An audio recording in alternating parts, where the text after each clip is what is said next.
तो हम लोग ये डायग्राम को डिस्कस कर रहे थे। अब इसमें हमने बेसिक एजेंट किया है, एजेंट, गिटहब एजेंट, और ये जो रैक का कॉन्सेप्ट है जिसने लैंचन में कवर किया था। और उसके बाद आज हमने देखना है कि लॉन्ग टर्म मेमोरी क्या है, और लॉन्ग टर्म मेमोरी के बाद हमारे जो एजेंडे के मोस्टली कंसेप्ट कंप्लीट हो रहे हैं, तो फिर हमने देखना है कि अपने एजेंट्स को हमने कनेक्ट कैसे करना बैकएंड के साथ, ताकि हमारा जो बैकएंड है वो फ्रंट एंड के साथ कनेक्ट हो सके।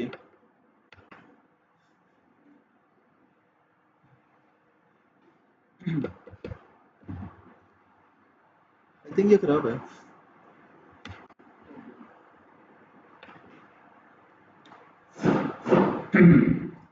तो अब हमने क्या करना है, एजेंट हम लोगों ने बना लिए, उसमें एक कंसेप्ट में रह गया लॉन्ग टर्म मेमोरी, वो डिस्कस करना है। उसके बाद हमने देखना है कि हमने अपने एजेंट को बैकएंड के साथ कैसे कनेक्ट करना है, ताकि जब कोई भी एप्लीकेशन चलती है तो हम उसका देखते हैं फ्रंट एंड, उसका इंटरफेस देखते हैं, उसके पीछे जो बटन क्लिक करते हैं उसके पीछे क्या काम होता है, या कोई क्यूरी लिख के जब सर्च वाला बटन प्रेस करते हैं या इंटर करते हैं तो उसके पीछे क्या काम होता है, उसके पीछे जो चीज चलती है वो हमारा है बैकएंड का कोड। अब बैकएंड के कोड ने फ्रंट एंड को फैसिलिटीज प्रोवाइड करनी है। अब बैकएंड में हम लोग क्या क्या कर रहे हैं, हम लोग डेटाबेस में डाटा स्टोर कर रहे हैं, कोई ऑथेंटिकेशन कर रहे हैं, डिफरेंट तरह के फिल्टर लगा रहे हैं, हमने डेटाबेस में स्टोर किया हुआ है, डेटाबेस में डाटा स्टोर कर रहे हैं, वेदर का डाटा लेके आ रहे हैं, पेज कॉल कर रहे हैं। तो कुछ अब मल्टीपल काम कर रहे हैं, मशीन लर्निंग कर रहे हैं, डीप लर्निंग कर रहे हैं बैकएंड में बैठ के। तो हमने जो एजेंट बनाने हैं तो वो भी बैकएंड में करने हैं, तो हमने एजेंट का कोड लिखना है, उसके बाद अपने एजेंट के कोड को बैकएंड के साथ कनेक्ट करना है, ताकि जब फ्रंट एंड वाले ने हमने एजेंट बनाना है तो वेबसाइट पर एजेंट बनते हैं, वेबसाइट्स पर, तो ताकि जब हमारे एजेंट की जरूरत पड़े किसी वेबसाइट में तो उसके पीछे बैकएंड का कोड चलेगा और बैकएंड का कोड एजेंट को चलाएगा। तो पहले हम इसको डिस्कस करते हैं लॉन्ग टर्म मेमोरी को। अगर इधर देखें, लॉन्ग टर्म मेमोरी क्या होती है, लाइक अगर हम क्वेश्चन कर रहे हैं किसी चैटबॉट के साथ, किसी एजेंट के साथ, किसी सॉफ्टवेयर के साथ, तो जब उससे 10 बार हम क्वेश्चन करते हैं तो उसके बाद हम जब कल को दोबारा ओपन करते हैं उसी वेबसाइट को, तो उसमें हमारे जो कल वाली चैट है वो पड़ी होती है। जब कल वाली चैट पड़ी हुई है, हमने अपना एजेंट क्लोज भी कर दिया, सॉफ्टवेयर को बंद कर दिया, रात सॉफ्टवेयर बंद है, अगला दिन गुजर गया, तो वो डाटा कहाँ पड़ा है, डेटाबेस के अंदर। और पहले हमने लोग शॉर्ट टर्म मेमोरीज डिस्कस की थी, वो सिर्फ करंट चैट के लिए हिस्ट्री रख रही है, तो वो है शॉर्ट टर्म मेमोरी। लेकिन अब हम डिस्कस करने जा रहे हैं लॉन्ग टर्म मेमोरी। अब लॉन्ग टर्म मेमोरी मल्टीपल तरीकों से हम कर सकते हैं। लॉन्ग टर्म मेमोरी में डिफरेंट डेटाबेस यूज करते हैं, क्योंकि लॉन्ग टर्म मेमोरी का मतलब है कि डाटा हमारा प्रोग्राम क्लोज भी हो जाए तो हमारा डाटा सेव पड़ा रहे। तो डाटा कहाँ स्टोर होता है, डेटाबेस में। तो हम डिफरेंट तरह के डेटाबेस बेसिस को देखेंगे। अब इसमें डेटाबेस मल्टीपल तरह की है, डिफरेंट तरह का डाटा है तो डिफरेंट तरह की डेटाबेस होगी। लाइक कुछ डाटा होता है टेबल्स की फॉर्म में, कुछ डाटा होता है लंबे लंबे टेक्स्ट की फॉर्म में होता है, डिस्क्रिप्शन, टाइटल, हेडिंग, और उस तरह एक्सप्लेनेशन, लाइक लिंक्डइन की पोस्ट, वो डाटा इस फॉर्म में होता है। अब जो टेबल की फॉर्म में होता है उसको कहते हैं रिलेशनल डेटाबेस, और जो टेबल की फॉर्म में नहीं होता, सिंपल टेक्स्ट होता है, डॉक्यूमेंट पड़ा। अगर इधर देखें तो अब ये मेरा जो डाटा इधर है मेरी रीडमी फाइल का, तो ये टेबल की फॉर्म में नहीं है। अब इसका डिफरेंट फॉर्मेट है, तो इसको कहाँ स्टोर करेंगे, टेबल वाली डेटाबेस को रिलेशनल डेटाबेस कहती है, रिलेशन टेबल को रिलेशन कहते हैं डेटाबेस की लैंग्वेज में। तो अब जो दूसरी है जिसमें टेबल की फॉर्म में डेटाबेस नहीं होता, उसको no SQL, no relational database कहते हैं। एसक्यूएल एक लैंग्वेज है जो टेबल में डाटा स्टोर करने के लिए है। अब नो एसक्यूएल, उसमें नो एसक्यूएल में मल्टीपल वेज हैं डाटा स्टोर करने के, उसकी मल्टीपल डेटाबेसेस हैं। तो अब ये डाटा नो एसक्यूएल जिसमें टेबल की फॉर्म में डाटा नहीं होता, उस तरह के डेटाबेस में स्टोर करेंगे। तो अब हम डिफरेंट तरह की लॉन्ग टर्म मेमोरी में डेटाबेस यूज करेंगे। नो एसक्यूएल, एसक्यूएल, फिर relational database, non relational database, और तीसरी डेटाबेस है जो हम रैग में यूज कर रहे थे, वेक्टर डेटाबेस। तो वो भी लॉन्ग टर्म मेमोरी के लिए, उसमें भी डाटा स्टोर कर देते हैं, तो बाद में आके हम उसी डाटा को फेच करते हैं, तो वो भी लॉन्ग टर्म मेमोरी के लिए है। अब इधर आ गया शॉर्ट टर्म इन मेमोरी। तो ये हमने देख लिया था मेमोरी सेवर, याद है? अगर इसका कोड देखें,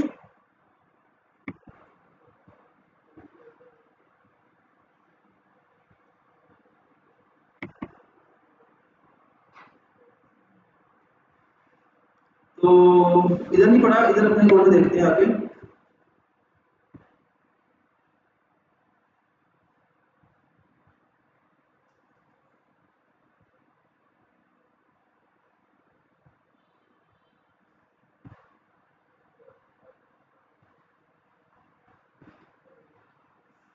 अब ये मेमोरी सेवर हमने इसमें यूज नहीं था किया, लेकिन इसका कॉन्सेप्ट पढ़ा था। तो ये मेमोरी सेवर है शॉर्ट टर्म मेमोरी, क्योंकि अभी करंट चैट के लिए ये रैम में हमारा जो चैट का डाटा स्टोर किया जा रहा है, और जब हम नेक्स्ट चैट में जाते हैं तो वो पिछली चैट का डाटा वो हमारी रैम में टेम्परेरी स्टोर होता है, जब तक हम अपने प्रोग्राम को बंद नहीं करते। लेकिन उसके बाद हमने क्या किया है, अब हम आ रहे हैं शॉर्ट टर्म मेमोरी मोंगोडीबी, ये लॉन्ग टर्म ही है। और अब इसके लिए मल्टीपल डाटाबेस है, हम उसके लिए एसक्यूएल भी यूज कर सकते हैं। तो ये इजी टू यूज है, ये सिंपल एक लाइब्रेरी इंस्टॉल करनी है, और उसके बाद आपका जो डाटा है वो एक ही फाइल में स्टोर हो जा रहा है। आपको जितना भी डाटा, चाहे लाख लाइन का कोड है, वो एक ही फाइल में स्टोर होगा। ये इस तरह की डाटाबेस है। अगर आपने छोटे प्रोजेक्ट पर काम करना है तो उसके लिए हम एसक्यूएल लाइट यूज करते हैं। लेकिन अगर हमने तो बड़े बड़े प्रोजेक्ट्स पे काम करना है, एजेंट्स बनाने हैं, तो उसके लिए हमें कोई अच्छी डाटाबेस सीखनी चाहिए, उसको यूज करना चाहिए। तो उसके लिए हम क्या करेंगे, एक और डाटाबेस देखेंगे जिसका नाम है मोंगोडीबी। अब हमने मोंगोडीबी को यूज कैसे करना है, अगर इसका कोड पढ़े। लोकल ही आपकी फाइल बनती है लोकल सिस्टम पे, तो उधर ही डाटा स्टोर होता है, आपका सिस्टम के रिसोर्स यूज होते हैं। और इसका सिंपल कोड है, जो दो तीन नई चीजें वो हम डिस्कस करते हैं। इधर है मोंगो क्लाइंट। अब मोंगोडीबी को यूज करने के लिए बैकएंड में एजेंट के अलावा भी हम बैकएंड के साथ ये डेटाबेस मोंगोडीबी यूज करते हैं। उसको यूज करने के लिए पाइमोंगो की लाइब्रेरी यूज करते हैं, क्योंकि हमारा हम कोड लिखते हैं पाइथन में, लेकिन जो मोंगोडीबी डेटाबेस है वो तो पाइथन को नहीं समझती। उसको समझाने के लिए हमारा जो मोंगो पाइमोंगो लाइब्रेरी है, ये हमें हेल्प करती है उसको समझाने के लिए कि पाइथन का कोड ये है, इसको तुम्हारी लैंग्वेज में इस तरह पढ़ा जाता है। ये उसके साथ कनेक्शन करती है, ब्रिज बनाती है। और बस यही है इसमें। अब हमने डेटाबेस यूज करनी है, जिस तरह मल्टीपल एलएलएम यूज करते थे मॉडल्स, तो उनको यूज करने के लिए भी तो एपीआई की चाहिए थी ना। तो इसी तरह इसकी भी एक एपीआई की होती है। वो उसमें क्या होता है कि आपका जो करंट प्रोजेक्ट है ना गिटहब मोंगोडीबी पर जाकर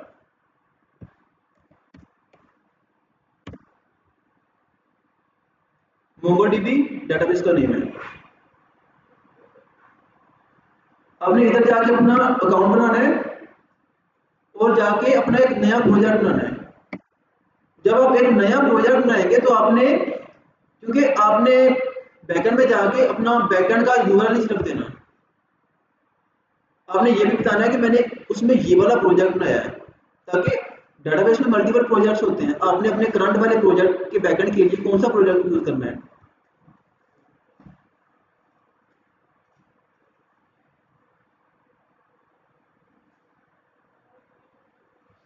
तो उसके लिए इसकी एक कनेक्शन स्ट्रिंग होती है मोंगोडीबी यूआरआई।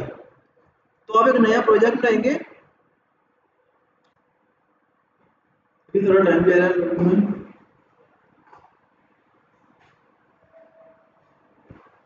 क्योंकि जिस तरह एपीआई लेते हैं उसी तरह हमने इसको कनेक्ट करना है, तो उसके लिए इसकी कनेक्शन स्ट्रिंग लाजमी इंटीग्रेट करनी पड़ेगी, ताकि जब हमारा कोड इसको यूज करे मोंगोडीबी को, तो डेटाबेस में वो डाटा स्टोर कर पाए इस यूआरआई के थ्रू, मोंगोडीबी यूआरआई। तो अब ये हम .env फाइल में स्टोर करेंगे।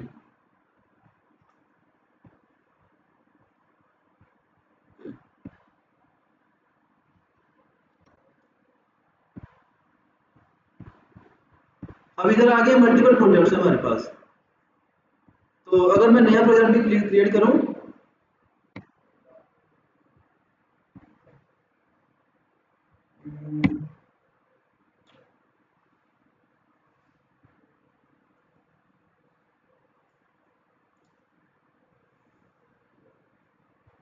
आप लोग भी गौर से देख लो, बाद में क्लास में करना है आप लोगों ने बैठ के।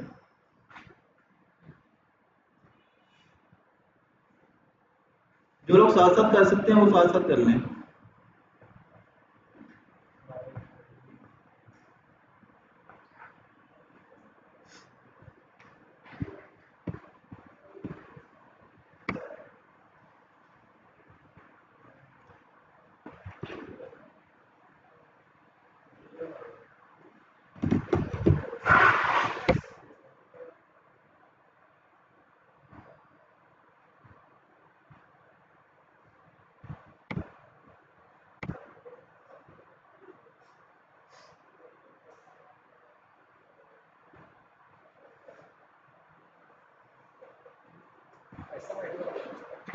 क्या स्लो था मैं थोड़ा सा। अब इधर आके हमने एक नया प्रोजेक्ट बनाना है, तो इसका नेम रखते हैं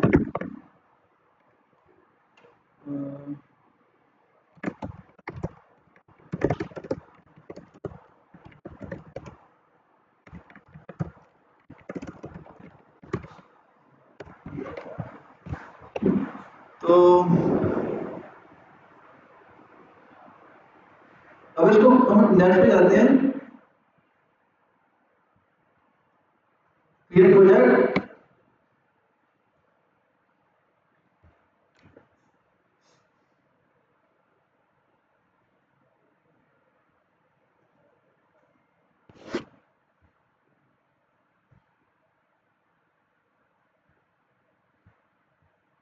हमारा प्रोजेक्ट बन गया, तो इसमें एक नया क्लस्टर बनाते हैं, देखते हैं।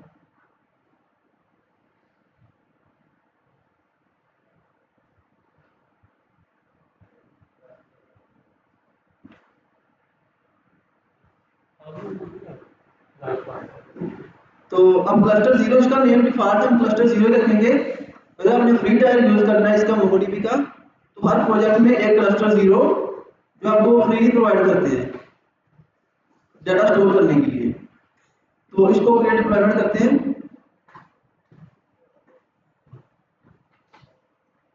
अगर चेंज करेंगे तो आपको उधर जाकर उसका प्लेयर चूज करना पड़ेगा। आई थिंक ये सारी चीजें मैंने ऑलरेडी ऐड की हुई हैं, तो आपने आगे अपनी बिलिंग डिटेल भी ऐड करनी है, लेकिन वो आपके अभी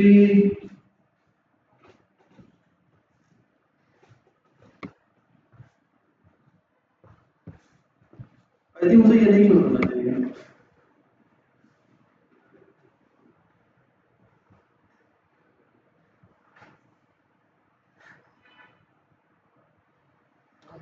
अभी हम फ्री वाला यूज करेंगे, मैंने वो वाला बाय डिफॉल्ट लिखा। अब करते हैं,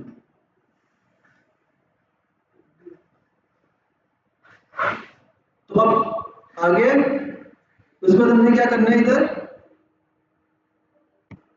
यूजर नेम और पासवर्ड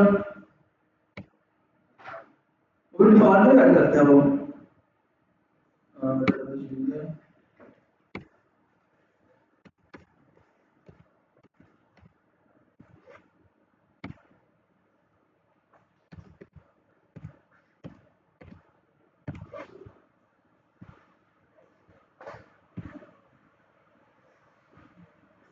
इधर आके आपने करना है add your current IP address, ये भी लाजमी करना, नहीं तो आप डाटा स्टोर करेंगे तो वो कर नहीं पाएगा अभी इस डेटाबेस में, तो वो भी आप लोगों ने करना है, ठीक है। और चूज द कनेक्शन मेथड। तो अब कनेक्शन मेथड पे आगे हमने आना है इधर ड्राइवर्स पर, और इधर आके आपको एक स्ट्रिंग देंगे, आपने वो कॉपी करनी है लाइक ये सारी, ठीक है। आपका यूजर नेम, आपका पासवर्ड, वो सारा कुछ इधर ही आपको दे रहा है। तो अगर इसको कॉपी करके हम लोग कंट्रोल सी और .env फाइल में आगे इसको स्टोर करेंगे।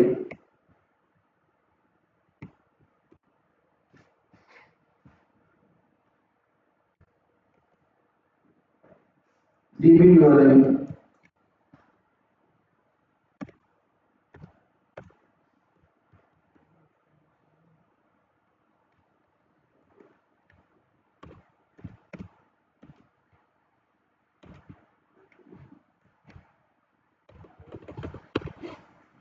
कंट्रोल ये होगा।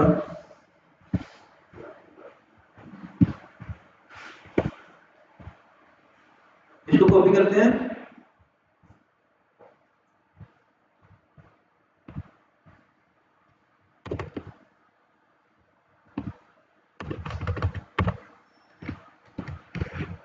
इधर आके पासवर्ड क्या देना है जो उधर हमने दिया था वो भी था दानिश।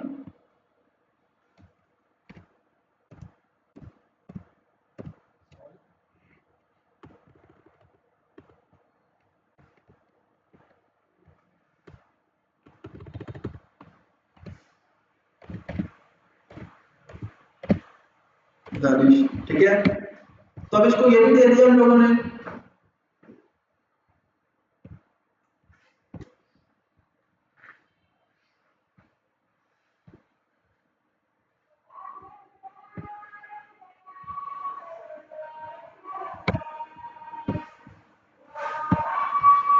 इधर लग गया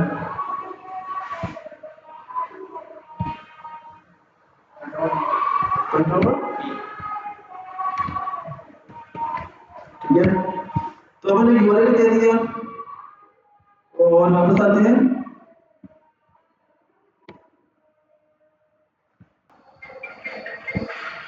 तो अब हम लोगों ने उसका यूआरएल भी ऐड कर दिया और उसके बाद ओएस डॉट की गेट यूआरएल उसने उसका नेम भी रख दिया डीबी नेम।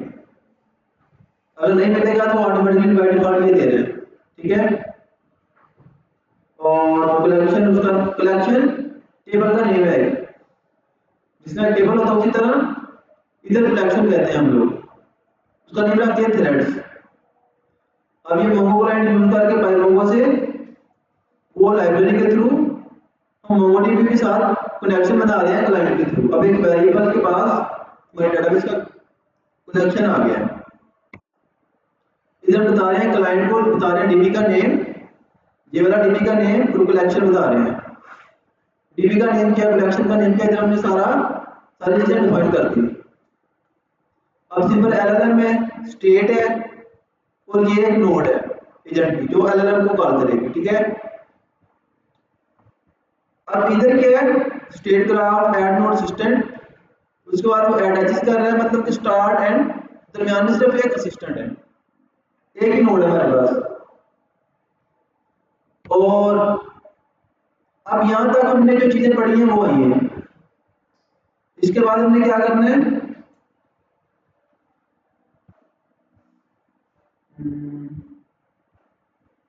Chat body. अब इस फंक्शन को बाद में देखते हैं। उसके बाद आ गया है क्लास, ठीक है। तो ये हम यूज करते हैं पाइडेंटिटी को यूज करके,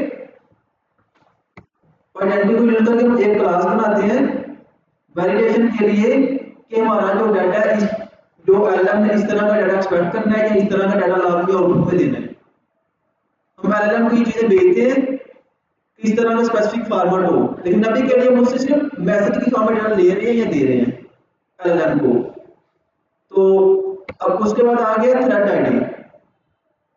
अब थ्रेड आईडी क्या करती है, लाइक हम जब चैट जीपीटी यूज कर रहे होते हैं तो हर बार जब हम नई चैट को ओपन करते हैं और उसके बाद हम उस वाली चैट पे वापस जाते हैं तुम्हारा वो कल वाला डाटा कैसे पड़ा होता है, वो डाटा उसको कैसे आइडेंटिफाई करता है हर थ्रेड को।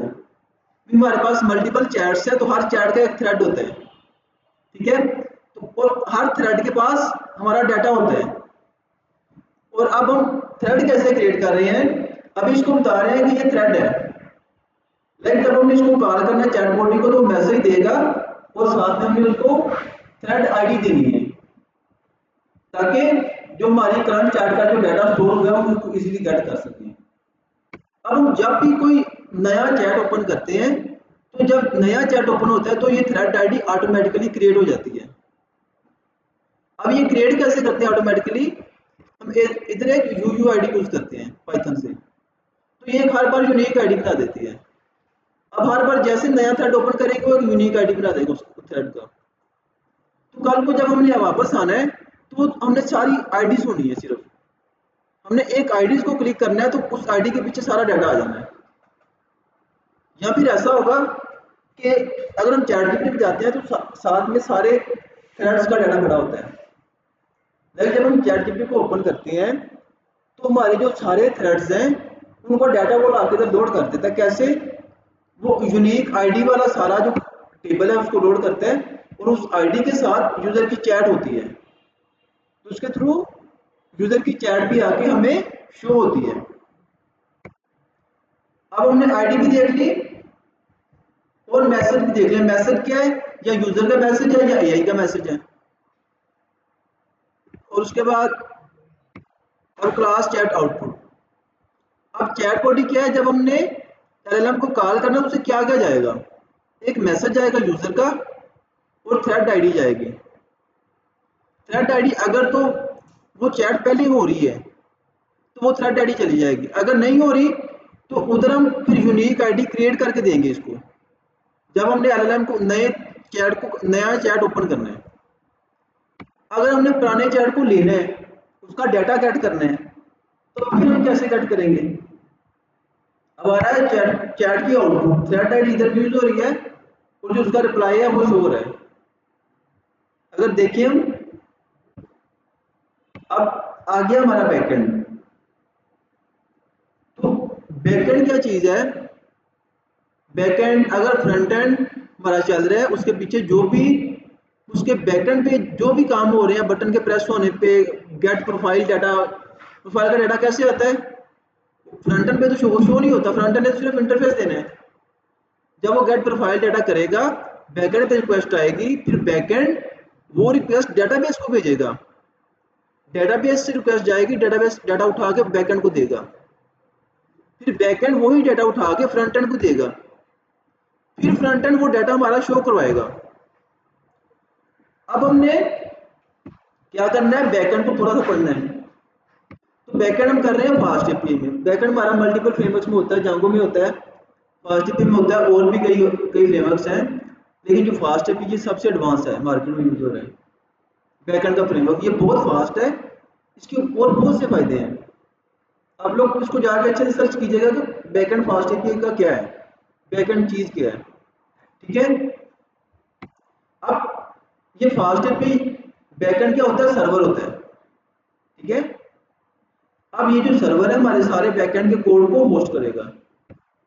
अब हमने जो भी फ्रंट एंड हमने ऐसे राउट्स बना देने हैं, अगर यूजर ने फ्रंट एंड से गेट डाटा का बटन क्लिक करना है तो हम एक ऐसा फंक्शन बनाएंगे, उसके पीछे बैकएंड में वो गेट डाटा वाला बटन क्लिक होगा तो वो हमें एक मैसेज देगा बैकएंड पे, बैकएंड पे एक फंक्शन कॉल करेगा, ठीक है। अब हमने आके फंक्शन में ऐसा कोड लिखना है जो डेटाबेस से डाटा लेके आए और जाकर फ्रंट एंड को शो करे। तो अब फंक्शन कॉल कैसे होता है, जिस तरह हम एलएलएम को कॉल करते हैं, एलएलएम को कॉल कैसे करते हैं, एपीआई के थ्रू, एपीआई के थ्रू करते हैं ना।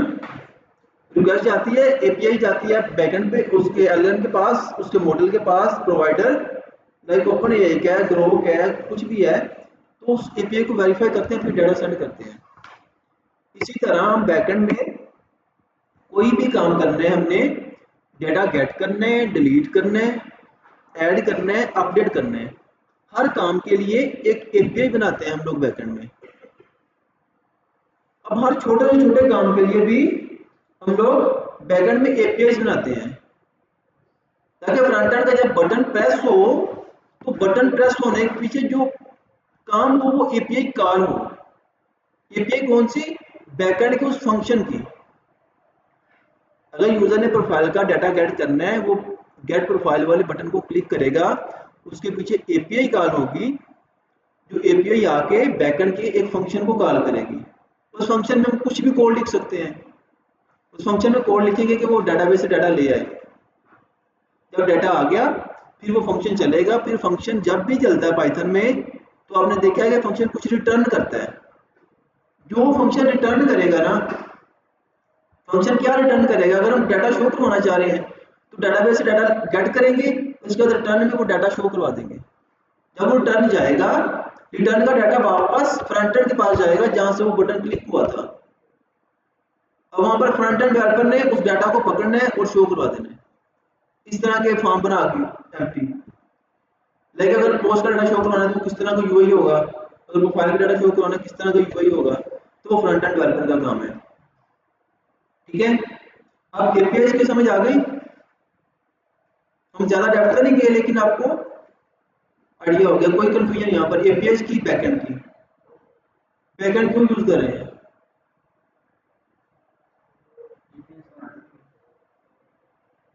क्लियर है ना? अब फ्रंट एंड जो है वो हमने नहीं पढ़ना। फ्रंट एंड हमने एआई से बनवाना है, क्योंकि हमारा एजेंटिक का कोर्स है तो फ्रंट एंड में बहुत टाइम लगेगा। तो साथ में आजकल फ्रंट एंड सीखने की कोई जरूरत नहीं है, हमसे अच्छा फ्रंट एंड एआई कराता है। हमने क्या करना है? एजेंट बनाना है, उसके साथ बैकएंड को इंटीग्रेट करना है। फास्ट एपीआई में बताना बैकएंड बनाओ, मोंगोडीबी डेटाबेस यूज करो और हमारा एजेंट बनाओ। जब सारा बैकएंड में बन गया, फिर आपने अपने एडिटर को, एंटी ग्रेविटी को या कर्सर को या वीएस कोड को कहना है कि मैंने इसका फ्रंट एंड बनाना है। अब मैंने इसका फ्रंट एंड किसी ऐसे प्लेटफॉर्म से बनाना, लाइक लावेबल है, डेव जीरो है, इस तरह के प्लेटफॉर्म्स हैं, तो मैंने उनसे अपना इसका फ्रंट एंड बनाना है। अब मेरे बैकएंड में जो जो भी क्वालिटीज है ना, मेरा बैकएंड जो जो एपीआई रखता है, मेरा एजेंट क्या क्या काम करता है, वो सारा कुछ ला के ना एक टेक्स्ट फाइल में मुझे लिख दो, ताकि मैं उस प्लेटफॉर्म को दूं कि वो मुझे फ्रंट एंड बना दे। आपको एक इंस्ट्रक्शन देगा लंबी सारी फाइल में, आपने वो कॉपी करनी है और साथ में आपने और ऐड करना है। उस प्लेटफॉर्म को जाकर बताना कि इसके फ्रंट एंड ये हो, इतने पेजेस हो, इतना खूबसूरत हो, उसमें भी चीज़ ऐड कर दो, ये ऐड कर दो, ये ऐड कर दो, तो वो आपको उसका फ्रंट एंड बना देगा। वो फ्रंट एंड बनाएगा, उसका कोड डाउनलोड करना है, डाउनलोड करके इधर ला के वो आपको बताएगा इसको चलाना कैसे है। या ये चैट जीपीटी से पूछ लेना, मैंने फ्राम प्लेटफॉर्म से इसका फ्रंट एंड बनाया है, इसको कैसे चलाना है। तो फ्रंट एंड आपने हमेशा कोशिश करनी है नेक्स्ट जेएस में बनाया करें, नेक्स्ट या रिएक्ट। नेक्स्ट जेएस जिस तरह बैकएंड का फ्रेमवर्क फास्ट एपीआई है, फ्रंट एंड का नेक्स्ट जेएस है और रिएक्ट जेएस है, तो आप लोग नेक्स्ट जेएस यूज करें। आपको कुछ शिक्षा है, उससे भी हम फ्रंट एंड इजीली डेवलप कर सकते हैं एक मिनट तक। हाँ, मल्टीपल प्लेटफॉर्म्स हैं, तो जब वो फ्रंट एंड बना देगा आपको, तो आपने कोड को डाउनलोड करना है और लोकल पर आकर रन करना है। अब वो चलेगा तो उसमें मल्टीपल इशू होंगे, क्योंकि हमारे बैकएंड ने सही से नहीं बताया। कुछ इशू इसने किए हैं बैकएंड को बताने में, कुछ इशू किए हैं उसने फ्रंट एंड वाले ने, प्लेटफॉर्म ने फ्रंट एंड बनाने में। तो फिर जब आपने फ्रंट एंड का और बैकएंड का फोल्डर इकट्ठा ओपन कर लेना है इस आईडी में, आपने अपने फ्रंट एंड को भी चला लेना, बैकएंड को भी चला लेना है।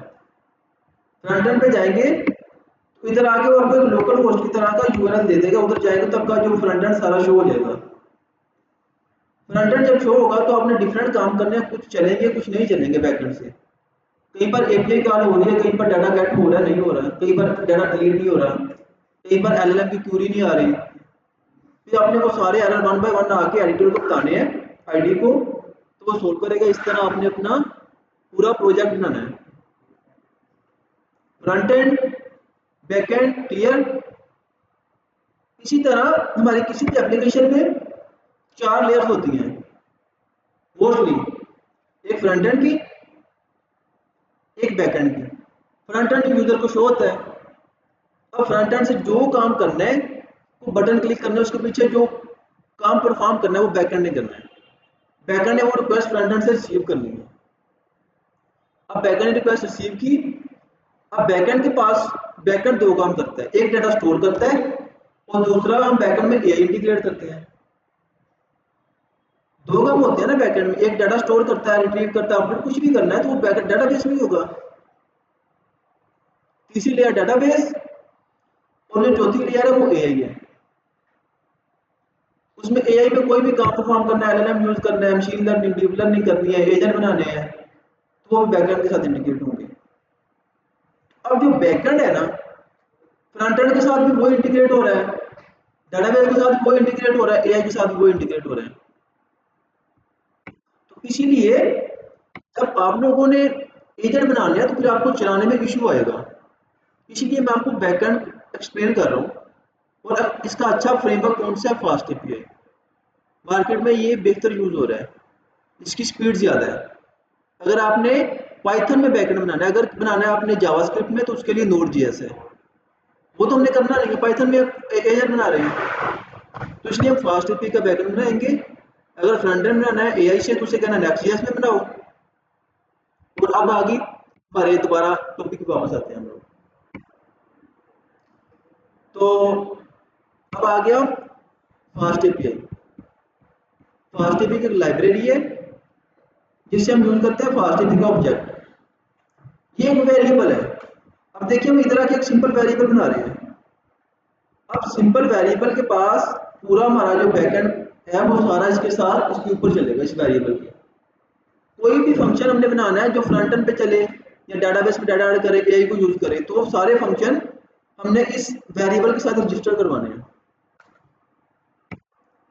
तो अब हमने क्या करना है, फ्रंट एंड वाले ने क्यूरी भेजनी है हमें, तो फिर क्या होगा, क्यूरी भेजेगा तो वो आएगा बैकएंड पे। तो बैकएंड के कोई ऐसा फंक्शन तो होगा ना जो उस रिक्वेस्ट को कंप्लीट करेगा। जब कोई भी फ्रंट एंड से रिक्वेस्ट आती है तो उसके पीछे हम एक फंक्शन बनाते हैं। रिक्वेस्ट एपीआई के थ्रू आती है और वो एपीआई के साथ हम एक फंक्शन बनाते हैं। अब यूजर ने क्यूरी की, एपीआई कॉल हुई, अब उस एपीआई के लिए हमने एक फंक्शन बनाना है, तो वो हम फंक्शन इधर बना रहे हैं। ठीक है।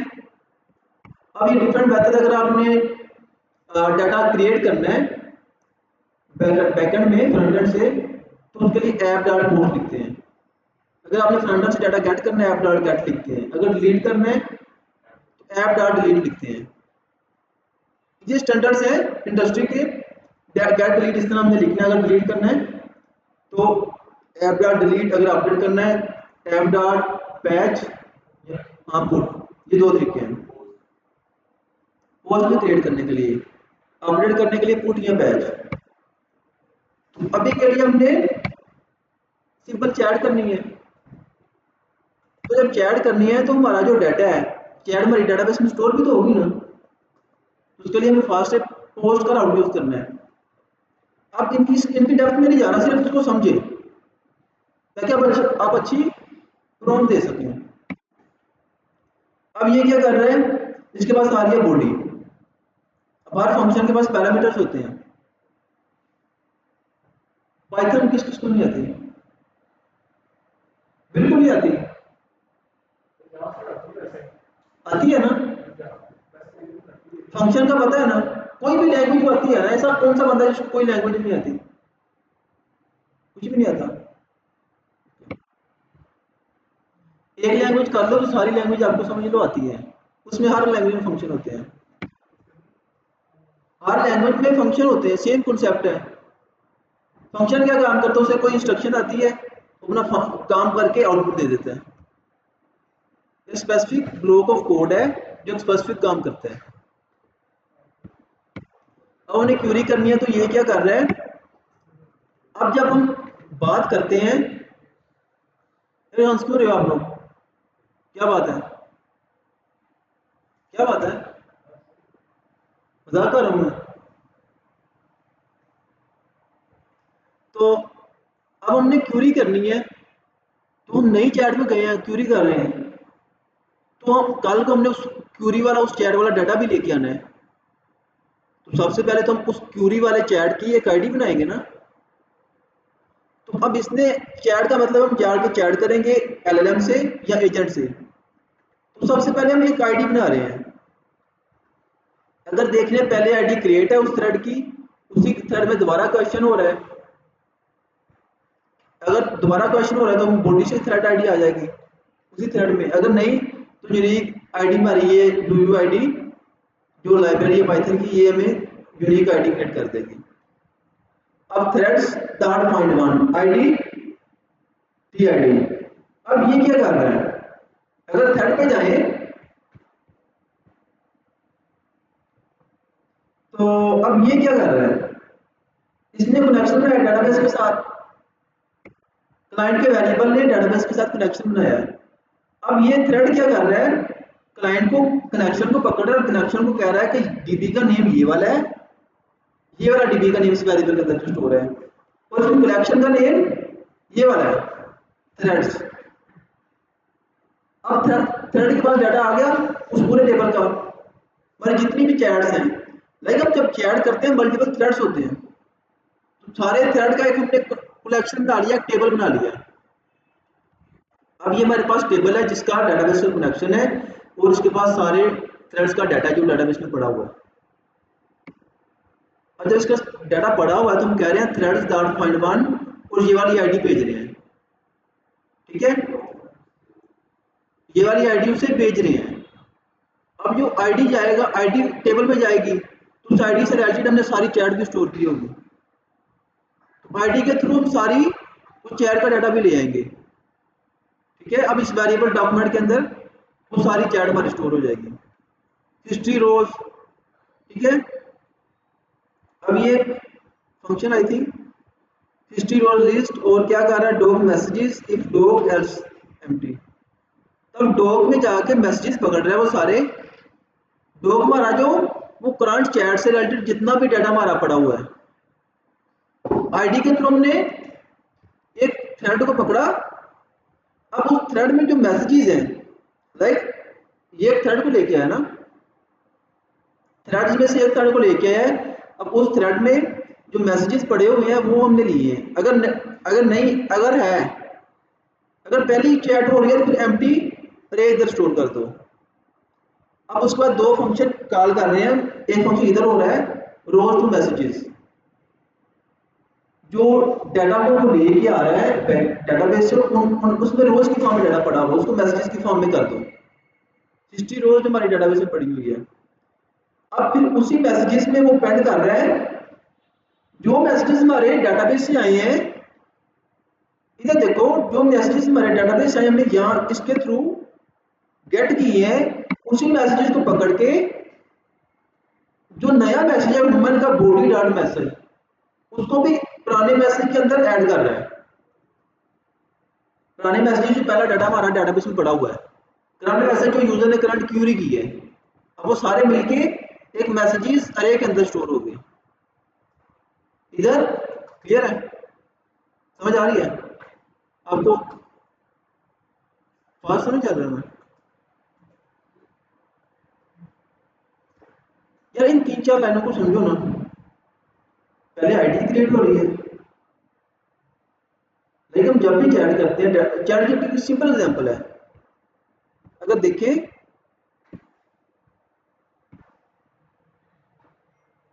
तो इधर हमारे मल्टीपल थ्रेड्स होंगे। अब हर थ्रेड को हम आईडी के थ्रू ये ऊपर हो जाएगा। अब मल्टीपल थ्रेड है, हर थ्रेड की आईडी होती है। अब हम जब भी एक चैट में जाते हैं 4-5 क्वेश्चन करते हैं, फिर दोबारा न्यू चैट करते हैं, न्यू चैट जाते हैं 4-5 क्वेश्चन करते हैं, तो अब हमने 2 थ्रेड क्रिएट कर लिए। नई चैट में किया उसने जितने भी क्वेश्चन किए वो एक थ्रेड की आईडी उसकी यूनिक होगी। इसलिए हम डेटाबेस में थ्रेड्स को पकड़ रहे हैं जो थ्रेड हमें बॉडी में आया है। जब फ्रंट एंड से रिक्वेस्ट आएगी तो एक स्पेसिफिक थ्रेड ही क्लिक होगा ना, वो क्लिक होने के बाद उसकी लॉजिक को छोड़ते हैं कि फ्रंट एंड से ये आईडी कैसे आ रही है, वो उसका सेपरेट ठीक है। अब आईडी आ रही है, आईडी ने आके उस कलेक्शन में से स्पेसिफिक थ्रेड को पकड़ा, उसका डाटा लेके आए, उस डाटा के साथ सारा डाटा आ गया, वो मैसेज वेरिएबल के अंदर स्टोर हुआ, उसमें हमने नया मैसेज भी ऐड कर दिया। अब सारा मैसेजेस, डेटाबेस वाले मैसेजेस और हमारा मैसेज वो इकट्ठे हुए तो हमने ग्राफ को इन्वोक कर दिया। लैंग्राफ का जो एजेंट है उसको कॉल करते वक्त हमने पुराने सारे मैसेजेस दे दिए, अपना मैसेज भी और डेटाबेस वाला मैसेज भी। ठीक है, अब जब ये जाएगा तो अब ये लॉन्ग टर्म मेमोरी के तौर पे काम करेगा। अभी हमारी पहले 3-4 चैट हैं, तो जब पिछली चैट में मैं कैसे क्वेश्चन कर सकता हूँ? लॉन्ग टर्म मेमोरी या डेटाबेस में डाटा स्टोर है, तो जब मेरा एलएलएम कॉल हो रहा है तो उसके पास पुरानी चैट का सारा डाटा तो पड़ा हुआ है, वो पिछले चैट को पढ़ेगा, उससे क्वेश्चन कर बता देगा। अगर मैंने कल हो सकता है माय नेम इज दानिश, आज पूछूंगा, अगर मैंने लॉन्ग टर्म मेमोरी यूज किया तो वो कहेगा योर नेम इज दानिश। अगर शॉर्ट टर्म की है लाइक मेमोरी शेयर जो हमने पढ़ा था और बफर मेमोरी, विंडो मेमोरी, तो वो कल को नहीं बताएंगे कि मेरा नेम क्या था। अब ग्राफ इन्वोक किया, रिजल्ट, और उसी तरह जो पहले थ्रेड्स पड़े हुए थे, ग्राफ चला, उसका रिजल्ट आ गया, उसने कोई जवाब भी तो दिया ना हमें, हमने वो रिजल्ट को जो पहले मैसेज डेटाबेस से लेके आए थे उसी के अंदर पेंड कर दिया। जो उसने नया चैट रिस्पॉन्स दिया मुझे एलएलएम ने, मैंने वो भी अपने मोंगोडीबी के जो कलेक्शन की जो कलेक्शन थी, उस कलेक्शन में जो मेरा थ्रेड था यूनिक, उस थ्रेड को पकड़ के उससे ये जो नया मैसेज है वो भी उसमें ऐड कर दिया, आईडी, उसके बाद मैसेज टू रोज और फाइनल।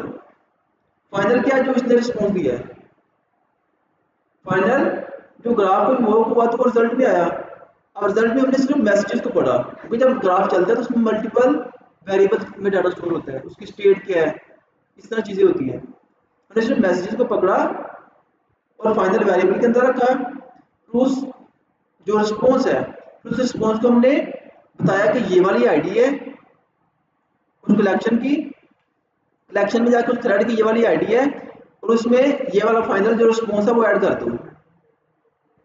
अब उसको वो एक फंक्शन कॉल कर रहा है मैसेजेस टू रोज। अगर इधर देखिए रोज मैसेजेस है, मैसेजेस टू रोज, तो ये सिंपल क्या करते हैं, अगर हमने मैसेज टू रोज करना है, इधर है मैसेज टू रोज है, मतलब मैसेज जो एआई की मैसेज है उनके स्टैंडर्ड फॉर्म में हम कन्वर्ट करके स्टोर कर रहे हैं, बस ये फंक्शन है। अब उसके बाद हमने वही रिटर्न कर दिया चैट आउटपुट आईडी, वो रिप्लाई जो हमने उसने हमें रिप्लाई दिया, जो लास्ट रिप्लाई है ना वही हमने रिटर्न कर दिया। अब देखो ना उसने ऐड किया, उसके बाद हमने क्या किया लास्ट। अब फाइनल क्या क्या मतलब है, फाइनल का मतलब क्या है, यहाँ पर ग्राफ को इन्वोक किया, उसने रिस्पॉन्स दिया, उसके पास मैसेजेस किए ना, उसने रिजल्ट दिया और रिजल्ट के अंदर आ गए मैसेजेस, इसके अंदर वो सारे मैसेजेस आ गए। अब इसने क्या किया, रिजल्ट में जो मैसेज है फाइनल, और उसमें से लास्ट वाला जो एलएलएम का रिस्पॉन्स है ना, उस -1 लिख रहे हैं।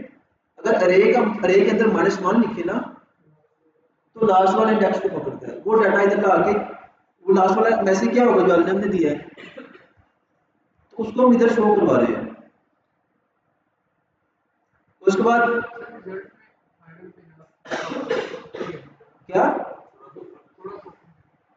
फाइनल इक्वल्स टू रिजल्ट, यहाँ पे आपने मैसेज पास की, इसमें इसमें वो एरे जो आ रही है जो हमने ऊपर पहले डिफाइन की थी कि हाँ वो सारी आ जा रही है इसके पास, और जो नया रिस्पॉन्स आया ना, अब उसी रे में से हमने लास्ट वाले मैसेज को पकड़ा लास्ट।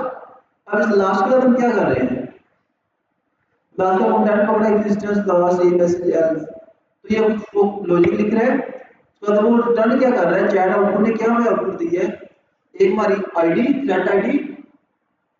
थ्रेड आईडी अगर तो कॉल करते वक्त हमारा पहले भी 3-4 क्वेश्चन हुए हैं तो ये फंक्शन कॉल होगा तो थ्रेड आईडी पहले वाली आएगी। अगर पहला क्वेश्चन है उस थ्रेड में तो फिर तो उधर थ्रेड नहीं होगा, फिर वो इधर आके नई थ्रेड आईडी क्रिएट करेगा, इधर आके लाइन नंबर 88 पे, तब वो थ्रेड आईडी पे हम इधर रिटर्न करवा रहे हैं, और एलएलएम का रिप्लाई है, एजेंट का जो रिप्लाई है वो भी रिटर्न करवा रहे हैं। अब एक फंक्शन को समझ जाओ, एक फंक्शन की डेप्थ में जाओ फिर आपको बाकी फंक्शन ऑटोमेटिकली समझ आने शुरू हो जाएंगे। इसमें थोड़ा सा एटलीस्ट 2-3 दिन तो लगाओ ना इसमें, अगर आपके पास टाइम है तो। ठीक है हमने एआई से क्रिएट करवाना है कोड, लेकिन समझ में तो होना पीछे वो क्या कर रहा है। कल को एरर दे रहा है तो एरर को पढ़ के थोड़ा बहुत समझ सकते हैं इतना, क्योंकि अभी आप कोर्स कर रहे हैं। जब बंदा कोर्स करता है तो उसका मतलब है कि उसने डेप्थ में जाना चाहिए। अगर कोर्स नहीं कर रहा, किसी ने कोई कोर्स ही नहीं किया, तो वो एआई से आप ले ए बताए वो करता रहे, एजेंट बनाता रहे। लेकिन आप कोर्स कर रहे हो तो आपको ये चीजें सीखनी होगी। अगर आपको नहीं पता फंक्शन का, थोड़ा बहुत उसका चैटिंग से थोड़ी सी बात कर लो तो फंक्शन क्या है, कैसे काम करता है, फिर ये वाली लाइन को समझो, एक बार समझ लो आज के लिए। अब ये चैट होगी, चैट हो रही है बार बार, डेटाबेस में डाटा स्टोर हो रहा है फिर आ रहा है।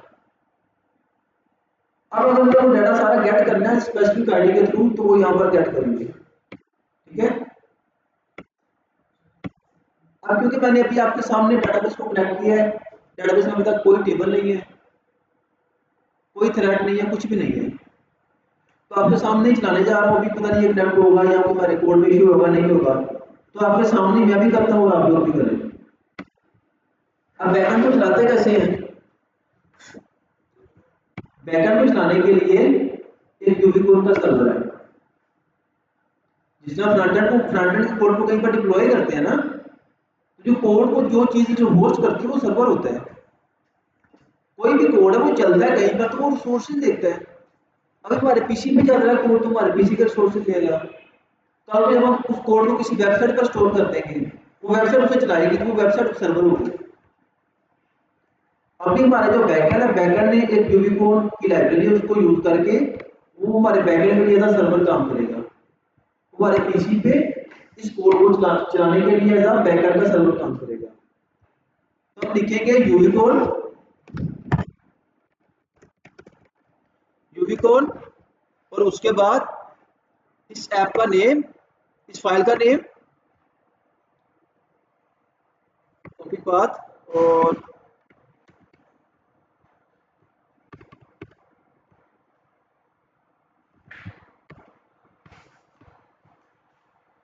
हम यूनिकोड के बाद उस फाइल का नेम लिखेंगे और फाइल के नेम के बाद हम क्या लगाएंगे, कोलन।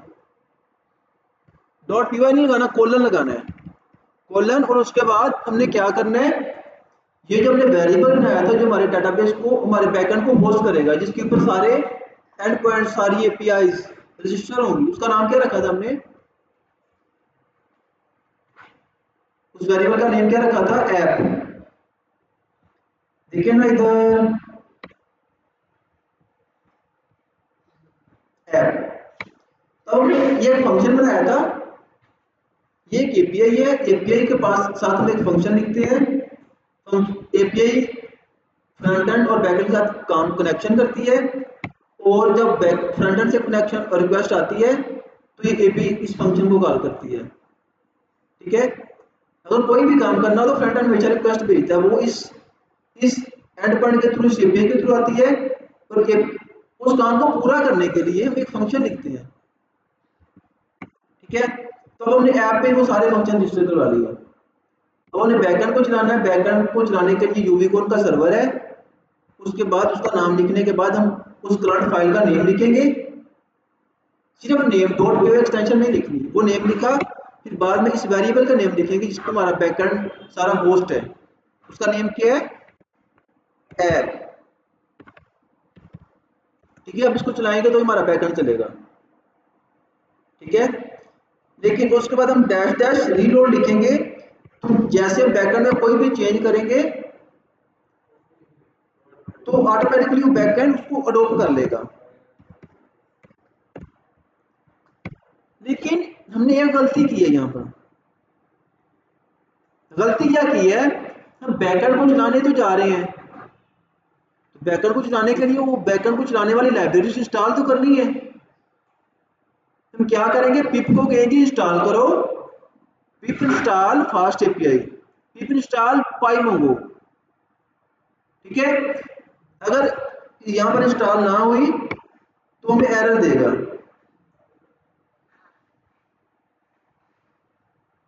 वो इंस्टॉल थी तो उसने एरर नहीं दिया, तो इस पर कंट्रोल क्लिक करेंगे,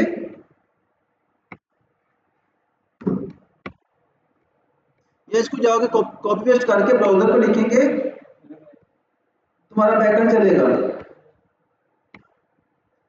ठीक है, यहाँ पर वो चल रहा है। तो इधर के मतलब क्या करता हूँ,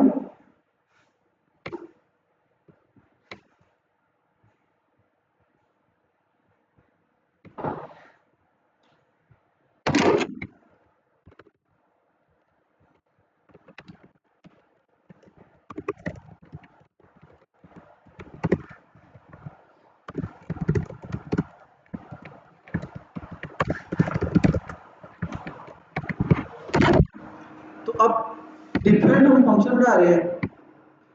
ठीक है, तो ये फंक्शन सिर्फ हमें क्या करेगा, हेलो वर्ल्ड शो करवाएगा कि आपका बैकएंड सक्सेसफुली चल रहा है। अगर हमने इस फंक्शन को कॉल करना है तो इसके आगे स्लैश और उसका नाम लिखेंगे। ठीक है, लेकिन इस बैकएंड को चलाने के लिए कुछ लॉजिक्स है वो आपको समझनी पड़ेगी। अभी हमने क्या करना है, स्लैश और DOCS। अब बैकएंड में जितने भी हमारे फंक्शंस हैं, जितनी भी एपीआई है, जितने भी फंक्शन हमने बनाए हैं डेटाबेस में डाटा स्टोर करने के लिए, एआई को कॉल करने के लिए, वो सारे जब हम बैकएंड चलाएंगे तो उसको टेस्ट करने के लिए एक बनाया हमें फास्ट एपीआई फ्रंट एंड भी देता है। हमने सिर्फ आके स्लैश डॉक्स लिखना है, जो एंड पॉइंट इसने दिया है हमें, जो लोकल उसका यूआरएल दिया है, उसको कॉपी पेस्ट करेंगे, आके कॉपी करके यहाँ पर पेस्ट करना, उससे आगे सिर्फ स्लैश डॉक्स लिखना है। तो हमारे जितने भी बैकएंड की एपीआई है ना, उनको टेस्ट करने के लिए हमें एक फ्रंट एंड मिल जाएगा। अब हमने क्या किया, ये होम का है, इस एपीआई के पीछे हम फ्रंट एंड में ये शो करवा सकते हैं कि आपका जो बैकएंड सक्सेसफुली चल रहा है। अगर वो सिर्फ इसको कॉल करेगा, तो अगर वो इसको कॉल करेगा तो मतलब कोई हमने डाटा क्रिएट करने हैं, तो वो चैट करने जा रहा है। अब इससे आगे एक बार चैट करते हैं, तो ये क्या करता है, राइट। तो इसके लिए हम कौन सा यूज कर रहे हैं,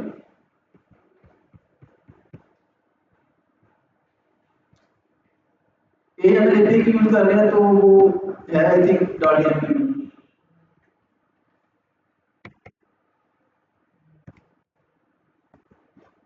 तो आई कहते हैं।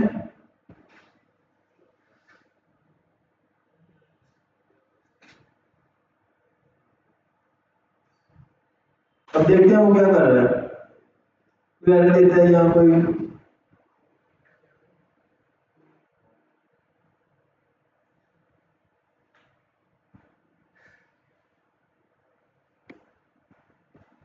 आप लोग साथ साथ ट्राई कर रहे हो, कौन कौन ट्राई कर रहा है, किसी का चल रहा है साथ साथ, नहीं चल रहा। तो अब यहाँ पर कुछ, क्योंकि उसने एक प्रॉम्प्ट में हमें ये सारा कोड लिख के दिया है कर्सर में, तो इसमें कुछ इश्यूज भी हो सकते हैं, तब उनको आइडेंटिफाई करते हैं कि क्या इश्यूज आ रहे हैं। इश्यूज आ रहा है आई थिंक आईडी का,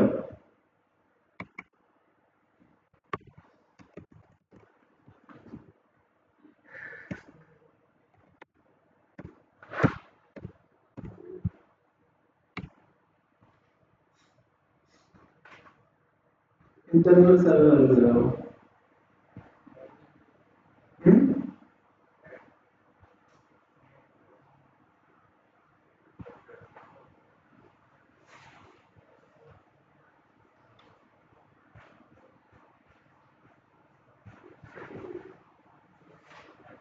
आई थिंक वो डेटाबेस के साथ कनेक्ट नहीं है सही से, नोबडी भी, ये डिफरेंट प्लेटफॉर्म्स हैं जो सर्विसेज प्रोवाइड करते हैं। कंपास, कंपास की बात कर रहे हो, कंपास एक सॉफ्टवेयर है जिसको डाउनलोड करते हैं हम लोग लोकली। अगर आपने करना है ना टेस्ट, तो फिर आप उस कंपास को डाउनलोड करते हैं और उस कंपास के साथ आप अपने मोंगोडीबी एटलस का जो कनेक्शन है वो देते हो। जो आपने उधर डेटाबेसेस पढ़ी हैं क्लाउड पर, मोंगोडीबी एटलस पर, वो सारे डेटाबेस जब आप कनेक्शन करते हो कंपास के साथ तो आपके लैपटॉप उस पर आ जाती है सॉफ्टवेयर पे। आप उधर जाके भी डाटा उसमें ऐड कर सकते हो, डिलीट कर सकते हो कंपास के थ्रू भी। तो अब इसका एरर को देखते हैं वो क्या दे रहा है हमें।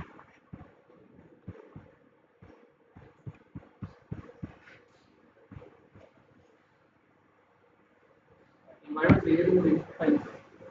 क्या Environment file में MongoDB वो देखिए उधर MongoDB की URL है, इधर आपने DB URL ये भी हो सकता है, देखो ना वो लोग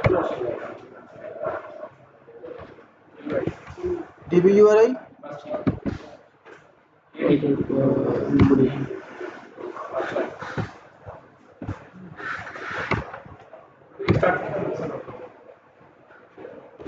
इसको रिस्टार्ट शेयर करना पड़ेगा।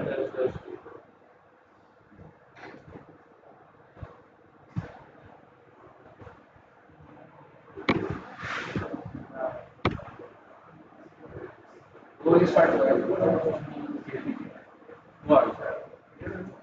ओके,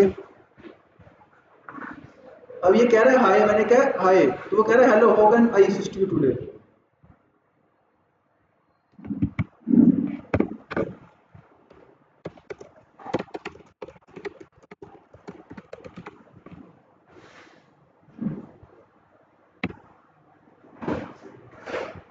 अब इससे मैं उसे कह रहा हूँ nice to meet you Danish Mustafa, how can I help you today. इससे पूछता हूँ व्हाट इज माय नेम।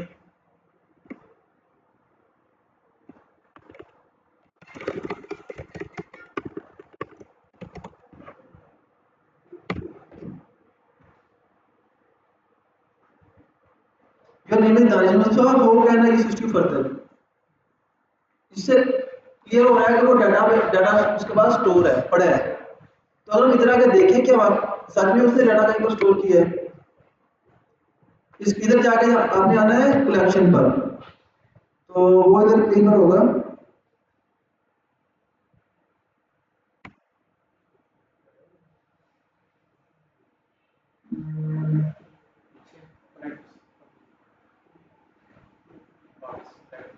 इधर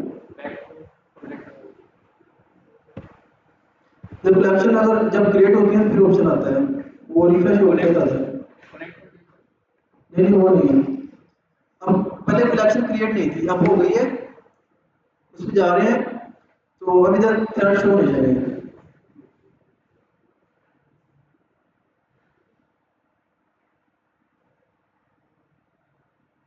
क्लस्टर्स,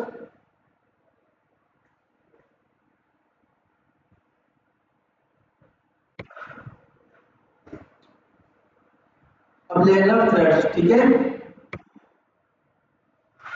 तो अब थ्रेड्स का आ गया, इसमें देखना उसने क्या क्या स्टोर किया हुआ है।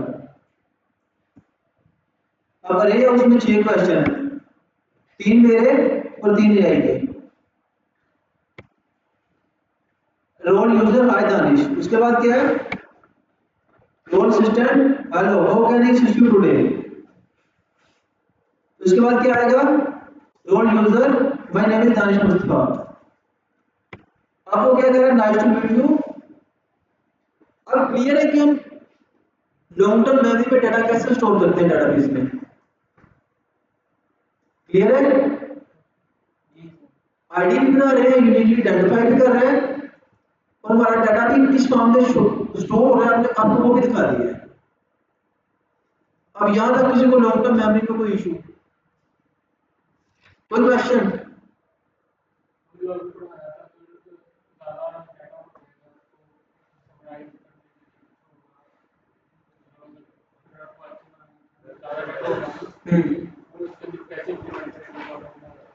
अगर हम एक ही चैट में बार बार क्वेश्चन कर रहे हैं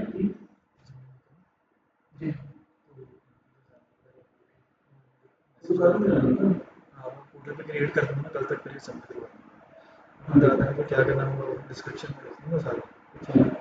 तो मैं तो मैसेज कर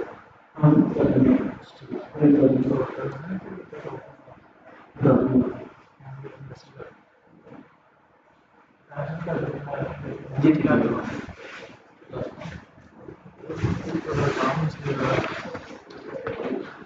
तो